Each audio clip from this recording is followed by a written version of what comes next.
చిన్ను, ఆ వస్తువు అక్కడ పెట్టక నాన్న, తప్పు. ఆ వస్తువు అక్కడ పెడితే ఏమవుతుంది? ఏమో నాకు తెలీదు, పెద్దవాళ్ళు అంటారు కదా అలా చేయకూడదని, అందుకనే. నువ్వు యేసే రక్తంలో కడుగబడ్డావా?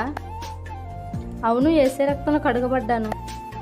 నువ్వు యేసయ్య రక్తంలో కడుగబడిన దేవుని బిడ్డవి. యేసుక్రీస్తు ప్రతి దాని నుండి నీకు విడుదల కలుగజేశాడు, నిన్ను విమోచించాడు.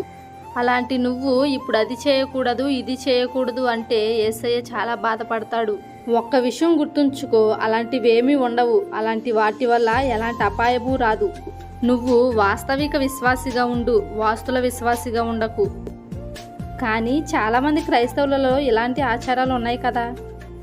అవును, దేవుడు కూడా నిజంగా ఆయనను వెంబడించే వారిని వెతుకుతున్నాడు. అది చేయకూడదు, ఇది చేయకూడదు అని పెద్దవాళ్ళ మాటలు కాదు, బైబిల్ ఏం చెబుతుందో దాన్ని గ్రహించు.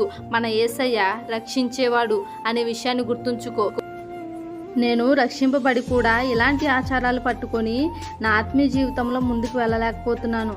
అయినా నన్ను రక్షించే నా యేసయ్య ఉండగా నేను ఎందుకు భయపడాలి?